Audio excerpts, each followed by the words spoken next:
नमस्कार दोस्तों, स्वागत है आपका आपके अपने YouTube channel RKM study centre पे। तो दोस्तों, हम लोग झारखंड बीएड एंट्रेंस एग्ज़ाम के लिए टीचिंग एप्टीट्यूड का क्लास कर रहे थे और ये हमारा टीचिंग एप्टीट्यूड का 4th क्लास है। और आज के इस क्लास में हम लोग शिक्षा के प्रति दृष्टिकोण का एक इम्पॉर्टेंट टॉपिक शिक्षा के अंग के बारे में पढ़ने वाले हैं। आई होप कि आप लोगों ने इससे पहले के क्लास को देख लिया होगा, और अगर आप एक नए स्टूडेंट होंगे, इस चैनल में पहली बार आए होंगे, तो उस क्लास को जो है वो सबसे पहले ज़रूर देखिएगा, क्योंकि वो सब जो है वो आपके एग्ज़ाम के पॉइंट ऑफ व्यू से इम्पोर्टेंट है। तो चलिए आज का क्लास स्टार्ट करते हैं। ठीक है दोस्तों, यहाँ पे शिक्षा के अंग के बारे में अगर हम लोग बात करें तो पिछले क्लास में हम लोगों ने बात किया था कि एडम्स का कहना था, एडम्स एक विद्वान थे जिनका कहना था कि शिक्षा एक द्विमुखी प्रक्रिया है।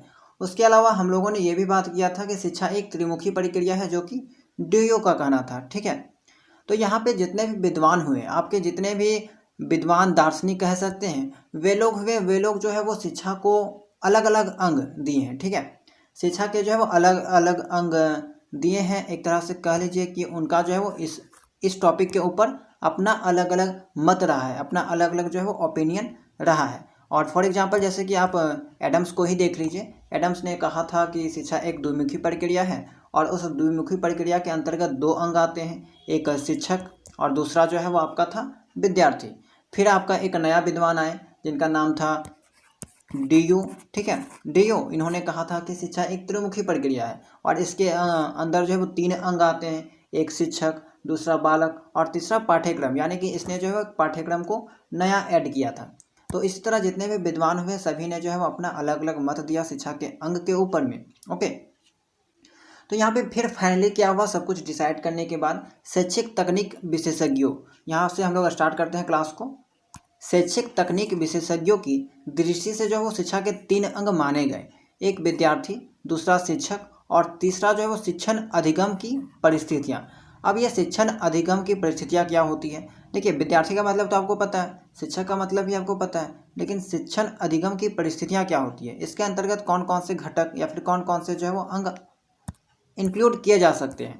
तो देखिए, शिक्षण अधिगम की परिस्थितियों में पाठ्यक्रम को शामिल किया जा सकता है, यानी कि सिलेबस आपका हो गया, शिक्षण विधियाँ, टीचिंग मेथड, शिक्षण सामग्री, मूल्यांकन विधियाँ जिसमें हम लोग टेस्ट एग्जाम वगैरह को इंक्लूड करते हैं, प्राकृतिक वातावरण, सामाजिक वातावरण आते हैं। ठीक है, ये सब जो है वो आपका शिक्षण अधिगम की परिस्थितियाँ हैं। आज अधिकांश विद्वान इन सभी को शिक्षा का अंग मानते हैं। इनका वर्णन इस प्रकार है। तो अब हम लोग जो है वो एक 1 बाय 1 करके सभी चीज़ों के बारे में पढ़ेंगे कि इनके अंग को के बारे में जो वो डिटेल से देखेंगे। ठीक है, बस आपको समझते हुए चलना है, यहाँ पे आपको जो वो नोट नहीं कुछ करना है। आपके एग्जाम में पूछा जा सकता है क्वेश्चन, तो एक ये पूछा जा सकता है कि शिक्षा के कितने अंग होते हैं, शैक्षिक तकनीक विशेषज्ञों के दृष्टिकोण से जो वो शिक्षा के कितने अंग माने जाते हैं, कौन कौन से माने जाते हैं, ये सब एग्जाम्पल में पूछा जा सकता है। इसके अलावा डीयू और मैंने आपको बताया था कि द्विमुखी प्रक्रिया वाला क्वेश्चन, त्रिमुखी प्रक्रिया वाला क्वेश्चन जो आपको पूछा जा सकता है। ओके, तो अब शिक्षक क्या होते हैं? तो देखिए, शिक्षक शिक्षा की प्रक्रिया का एक महत्वपूर्ण अंग है। संकुचित अर्थ में एक निश्चित स्थान पर पूर्व निर्धारित शिक्षण विधियों द्वारा पूर्व निर्धारित पाठ्यक्रम यानी कि सिलेबस का ज्ञान देने वाले व्यक्ति विशेष को शिक्षक कहा जाता है। लेकिन अगर व्यापक अर्थ में देखा जाए तो माता पिता, भाई बहन, मित्र और संबंधी, विद्यालय में पढ़ाने वाले अध्यापक, समाज के अन्य व्यक्ति और वे समस्त जीव और वस्तुएं जिनसे बालक कुछ ना कुछ ज्ञान प्राप्त करता है, वे सब जो है वो शिक्षक कहलाते हैं। राइट, प्राचीन काल में शिक्षक शिक्षा का महत्वपूर्ण अंग होते थे। वह समस्त शिक्षा का केंद्र बिंदु थे। ठीक है, प्राचीन काल में। लेकिन आज की शिक्षा में शिक्षक का स्थान जो है वो गौण हो गया है। अब वह शिक्षा केंद्र नहीं है, लेकिन फिर भी उसका स्थान जो है वो अत्यंत महत्वपूर्ण है। उसके बिना आज भी शिक्षा की प्रक्रिया नहीं चल सकती। आज के युग में शिक्षक का उत्तरदायित्व और भी बढ़ गया है। अतएव शिक्षक को चरित्रवान, प्रसन्नचित्त और धैर्यवान होना चाहिए। उसे अपने विषय का पूर्ण ज्ञान और अन्य विषयों का सामान्य ज्ञान होना चाहिए।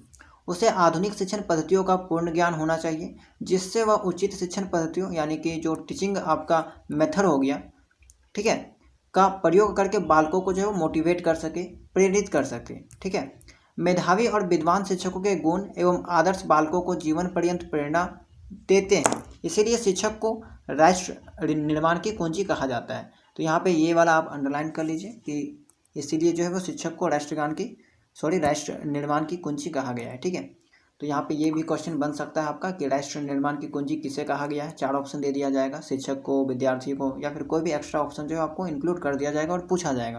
तो यहाँ पे आपको ध्यान देना है कि राष्ट्र निर्माण की कुंजी जो है वो शिक्षक को कहा जाता है। ठीक है, चलिए नेक्स्ट देखते हैं। अब नेक्स्ट जो आपका घटक है या फिर कह लीजिए अंग है वो है आपका विद्यार्थी। ओके, शिक्षा का दूसरा अंग आपका विद्यार्थी। विद्यार्थी शिक्षा की प्रक्रिया का एक आवश्यक अंग है। विद्यार्थी के अभाव में शिक्षक चाहे कितने ही भाषण देते रहें, कितनी ही क्रियाएं करते रहें, कितने ही आदर्श प्रस्तुत करते रहें, शिक्षा की प्रक्रिया नहीं होगी। आधुनिक युग में शिक्षा बाल केंद्रित है। ये चीज़ आपको यहाँ पे नोट कर लेना है कि आधुनिक युग में जो शिक्षा है वो आपका कैसी है, तो बाल केंद्रित। ठीक है, चाइल्ड सेंटर्ड। ये क्वेश्चन आपका एग्जाम में पूछा गया है और आगे भी पूछा जा सकता है। ठीक है, इंपॉर्टेंट क्वेश्चन है। आधुनिक युग में शिक्षा बाल केंद्रित है। शिक्षा के केंद्र शिक्षक नहीं है, विद्यार्थी है। आज विद्यार्थी का स्थान प्रमुख है और शिक्षक का गौण है।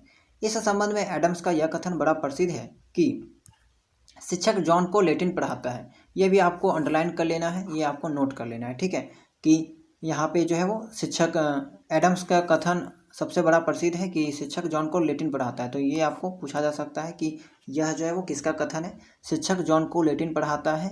यह स्टेटमेंट किसके द्वारा दिया गया। ऑप्शन दिया रहेगा 4 ऑप्शन, उसमें आपका एडम्स का नाम भी रहेगा। ठीक है, तो ये आपको यहाँ पे नोट कर लेना है। इस कथन के अनुसार शिक्षक के लिए 2 बातें जानना आवश्यक है, एक जॉन को और दूसरे लैटिन को। लेकिन लैटिन को जानना उतना आवश्यक नहीं है जितना जॉन को जानना आवश्यक है।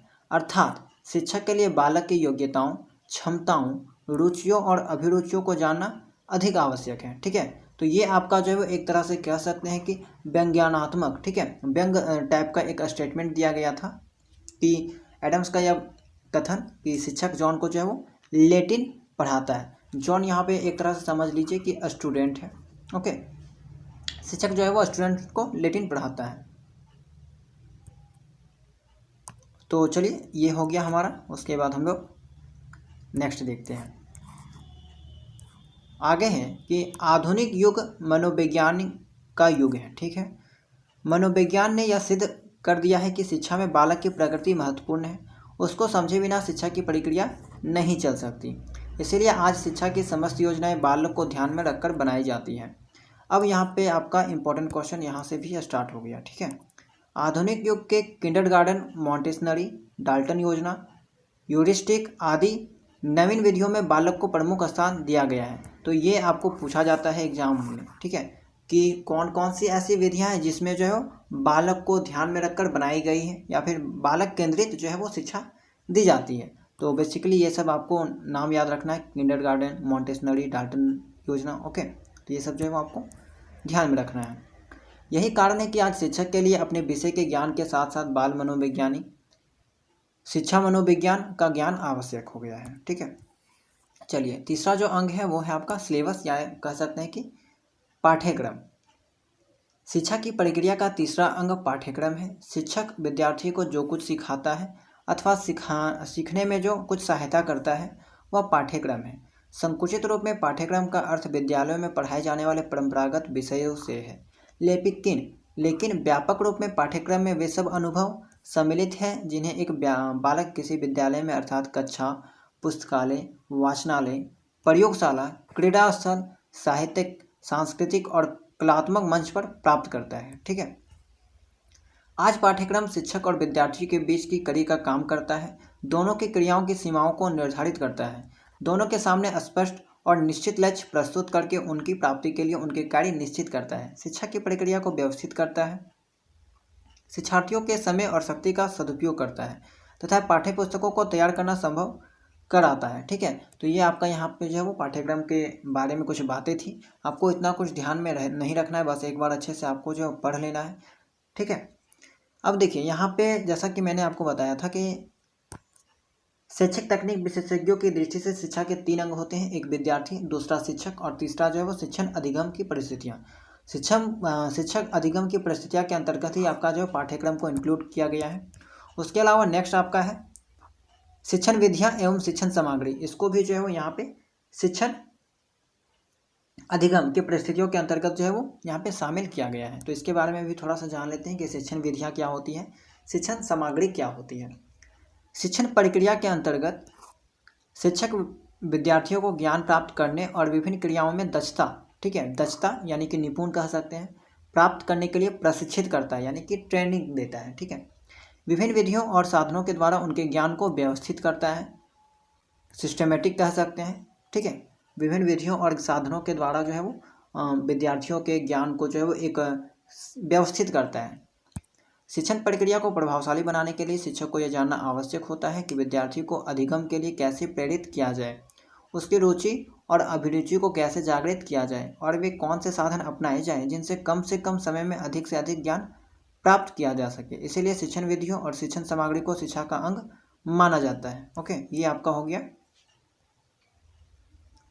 नेक्स्ट एक अगला जो यहाँ पे आपका अंग है वो आपका जो है वो मापन एवं मूल्यांकन, ठीक है, मेजरमेंट कह सकते हैं या फिर आपका मूल्यांकन टेस्ट कह सकते हैं। एग्जाम वगैरह जो आपका लिया जाता है वो सब जो है वो इसके अंतर्गत आता है, ठीक है, कि स्टूडेंट्स का मूल्यांकन करना बार बार क्यों ज़रूरी है।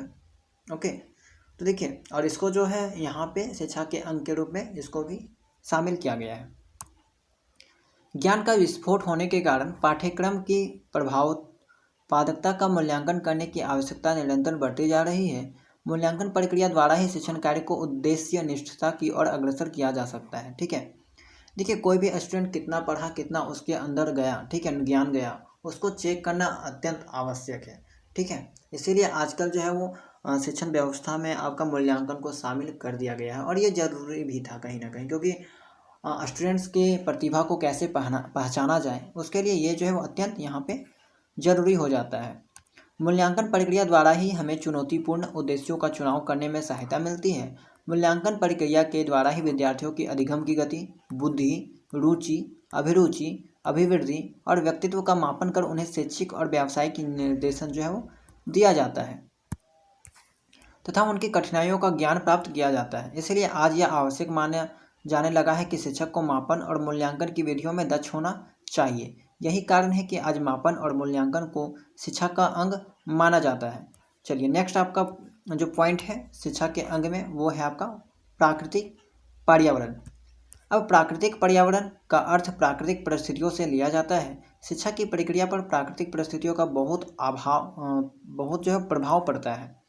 अध्ययनों से यह बात स्पष्ट हो गई कि प्रदूषित प्राकृतिक पर्यावरण में शिक्षण अधिगम का कार्य भली प्रकार से नहीं हो सकता, ठीक है। आज यह माना जाता है कि विद्यालयों का प्राकृतिक पर्यावरण शुद्ध होना चाहिए, वहाँ किसी प्रकार का प्रदूषण नहीं होना चाहिए, पेड़ पौधे, हरियाली आदि होनी चाहिए, स्वच्छ और साफ स्थान होना चाहिए। प्रकृति को सुरम्य वातावरण में ही शिक्षा की प्रक्रिया प्रभावशाली ढंग से चल सकती है। यही कारण है कि आज के शिक्षा शास्त्री प्राकृतिक पर्यावरण को शिक्षा का एक अंग मानते हैं, ठीक है। तो ये बात आप समझ गए कि प्राकृतिक जो है वो यहाँ पे प्राकृतिक पर्यावरण जो है वो यहाँ पे एक तरह से शुद्ध होना चाहिए, सही होना चाहिए, ठीक है। तो ये भी आपका जो है वो यहाँ पे देखिए, फॉर एग्जांपल आप समझ सकते हैं कि अगर कोई विद्यालय सब में जनरली जो है वो फ्लावर्स वगैरह ज़्यादा हरियाली दिखाई जाती है, लगाई जाती है, वहाँ पे पेड़ पौधे ज़्यादा रहते हैं, फूल वगैरह जो है वो लगाए जाते हैं। इसके अलावा एक बात आपने ये भी नोटिस किया होगा कि अक्सर जो है विद्यालय को एकांत जगह पे बनाया जाता है ताकि वहाँ का वातावरण जो है वो शांत रहे, ठीक है, प्रदूषित ना रहे। ओके, तो ये सब चीज़ें आपको ध्यान में रखनी है। उसके अलावा यहाँ पे आपका एक इम्पॉर्टेंट पॉइंट है, वो है आपका सामाजिक पर्यावरण। प्राकृतिक पर्यावरण के साथ साथ आपका जो है वो सामाजिक पर्यावरण भी यहाँ पे अत्यंत जरूरी है। बालक पर समाज का बहुत गहरा प्रभाव पड़ता है। बालक वैसा ही बनता है जैसा उसका सामाजिक पर्यावरण होता है। बालक अपने समाज में प्रचलित परंपराओं, मान्यताओं, आकांक्षाओं, मूल्यों, आदर्शों और संस्कृति को ही अपनाता है और उनके प्रभाव में आकर ही व्यवहार करता है। आज यह माना जाता है कि बालक को स्वयं शिक्षा प्रदान करने हेतु उत्तम सामाजिक पर्यावरण दिया जाना चाहिए। परिवार हो या समाज या विद्यालय, सभी जगह बालक के साथ प्रेम, सहानुभूति, आत्मीयता, सद्भावना और सहयोगपूर्ण व्यवहार किया जाना चाहिए, ठीक है। तो ये आपका हो गया सामाजिक पर्यावरण के बारे में। तो दोस्तों, यहाँ पे हम लोगों ने क्या पढ़ा आज के इस क्लास में? शिक्षा के अंग, ठीक है।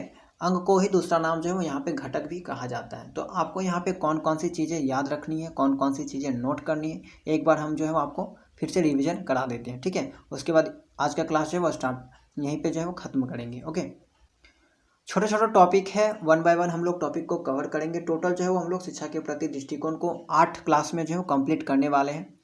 बहुत ही आसान है, ज़्यादा आपको जो है वो यहाँ पे टेंशन नहीं लेना है, ठीक है। तो देखिए कौन कौन सी चीज़ आपको यहाँ पे नोट करना है, फिर से एक बार हम बता देते हैं आपको। शिक्षा के यहाँ पे 3 अंग होते हैं, ये आपको पता है।